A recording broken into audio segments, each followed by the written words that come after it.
আসসালামু আলাইকুম। সবাই কেমন আছেন? আশা করি সবাই ভালো আছেন, সুস্থ আছেন।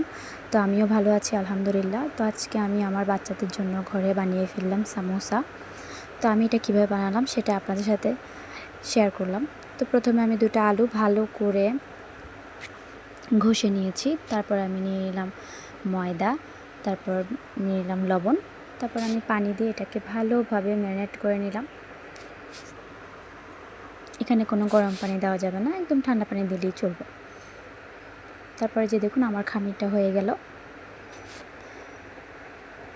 এখন আমি এগুলাকে ছোটো ছোটো করে বল বল বানিয়ে নিব। তো আমি ছোটো ছোটো করে পুরির মতো বেলে নিলাম,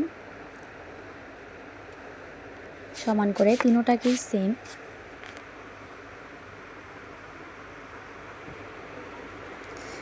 তারপরে আমি ভালো করে তেল ব্রাশ করে দিলাম, উপরে তেলগুলো ব্রাশ করে দিলাম, ভালো করে বেশি করে তেল দিয়ে দিতে হবে। তারপরে আমি খানিকটা ময়দা উপরে ছিটিয়ে দিব। ছিটিয়ে দিলে হবে কি, এটা একটার সাথে আরেকটা ভালো করে লাগবে না। তো তারপর আমি তিনোটা একসাথে করে নিলাম। তারপর আমি এটাকে আবার ভালো করে বেলে বড় একটা রুটি করব। তখন বেলে নিচ্ছি, আমি আবার এটাকে সমান করে নিয়েছি। উপরে এখন আমি ময়দা ছিটিয়ে দিয়ে আমি ভালো করে রুটিটা বানিয়ে নিব। খেয়াল রাখতে হবে যেন কোনো দিকে খুব বেশি কম না হয়ে যায়। তো আমার রুটিটা বেলা হয়ে গেছে। এখন আমি এটাকে হালকা আগুনে একটু সেঁকে নিব। এটা বেশি হওয়া যাবে না, শুধু কোনো রকম একটু তাপটা লাগালেই হবে। এই যে আমি খুবই হালকা করে চুলার উপরে পাতিলটা দিয়েছি। দেখুন আমার উপরে রুটির উপরে কিন্তু একটু পড়ে নাই বা একটু কোনো রকমের ফুলে নাই। তো এরকম করে উঠিয়ে নিতে হবে।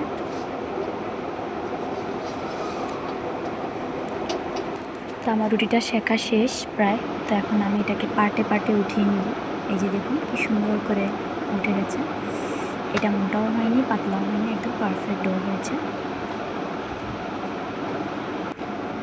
তো এখন এটাকে আমি সমোসা বানানোর জন্য পিস পিস করে কেটে নিলাম। এখানে আমি সমোসা বানানোর জন্য যে ভাজিটা সেটা আমি করে নেব।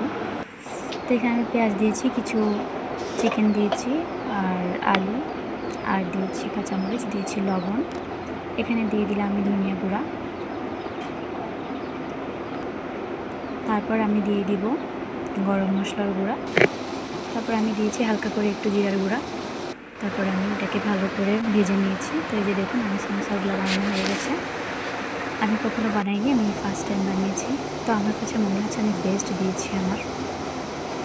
তো এখন আমি সমোসাগুলো ভেজে নিলাম তেলে, ডোবা তেলে। এই যে আমার সমোসাগুলো দেখতে কেমন হয়েছে প্লিজ আপনারা সবাই জানিয়ে যাবেন। আসলে কোনো একটা কাজ মন থেকে করলে মানে ওটা যদি ঠিকঠাক হয় অনেক অনেক ভালো লাগে, মনে হয় যে আমার কষ্টটা সার্থক হয়েছে। তো আমার এখন ভাজা শেষ, আমি এখন আমার বাচ্চাদেরকে নিয়ে খাবো। দেখুন আমার পারফেক্ট সমোসা। আপনারা বলবেন যে আমার সমোসাটা কেমন হয়েছে। আমি ফার্স্ট টাইম সমোসা বানিয়েছি, প্লিজ আপনারা সবাই বলে যাবেন কেমন হয়েছে। আমি খুব খুশি, কারণ আমি পারফেক্টভাবে বানাতে পেরেছি আলহামদুলিল্লাহ। খেতেও খুব দুর্দান্ত মজা হয়েছে, খুব টেস্ট হয়েছে আলহামদুলিল্লাহ।